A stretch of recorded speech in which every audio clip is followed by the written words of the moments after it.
Në vend vazhdojnë të mbeten nivele të larta të infeksioneve që vihet re kjo në numrin e rasteve të reja ditore, vihet re në thirrjet e urgjencës, në numrin e të sëmurëve të shtruar në spital dhe natyrisht edhe në numrin e jetëve të humbura. Por do të thoja që javën e fundit, siç e keni parë dhe në ato në raportimet tona të përditshme, kjo situatë ka mbetur e qëndrueshme. Për të ditur se si është numri indikatorëve dhe si ka ndryshuar situata këto 2 javë, ftoj këtu profesoresh Albana Ficon, drejtoreshën e Institutit të Shëndetit Publik.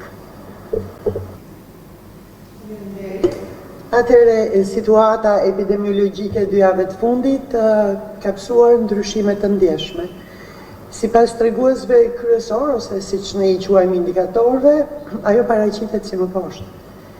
Rastet të reja ditore për javën e 38 ka pësuar një ulje në fakt, mesatarisht 847 nga 861, totali I rasteve aktive ka pësuar një rritje nga 12.725 ka 12.700, që I korespondon një incidence 458 për 100.000 banor.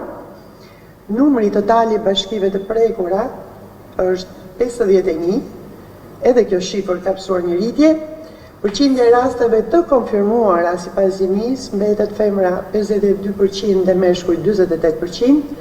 Mesatarja 14 ditore e rasteve të shtruara është 195, shtrimet në reanimacione mesatarja 14 ditore është 22, ajo që ne I quajmë case fatality rate, pra numri I humbjeve të jetës përkundrejt infeksioneve është 1.6%, pozitiviteti mostrës ka pësuar një rritje është nga 11.1% në 16.9%, incidenca 2 javore ka pësuar një rritje 423 për 100.000 banor, grup moshat më të prekura mbeten 65-74, të ndjekura këto nga grup moshat 55-64.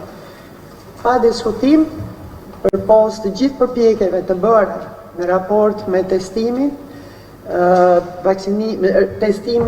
implementimin e masave, vakcinimin mbetet një aspekt kryesor I punës sonë. Deri tashti totali I dozave të aplikuara është 1.665.590, me një dozë janë aplikuar 923.771 qytetarë, me dozën e parë dhe të dytë, pra vaksinimi total së shtemine, është 721.819. Mbulesa vakcinale mbetet me një dozë 22%, 33% me 2 doza.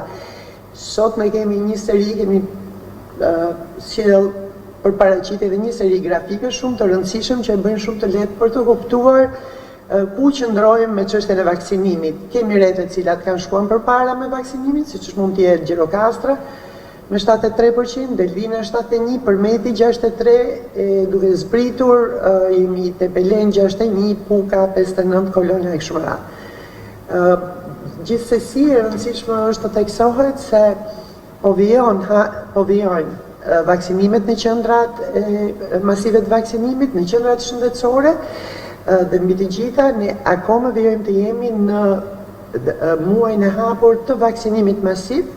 Është e rëndësishme të kuptohet edhe fakti që ky muaj bëhet edhe më I rëndësishëm sepse është një preludë në hapjen e shkollave. Ftojmë të gjithë studentët, po fillojnë nga studentët, pedagogët, arsimtarët, dhe të gjithë personat të cilët e kanë dhe duhen vaksinuar për të mirën e përbashkët, të mos bëjnë asgjë më shumë se sa të marrin kartën e tyre të identitetit dhe të shkojnë pranë një qendre vaksinimi kudo qoftë. Faleminderit.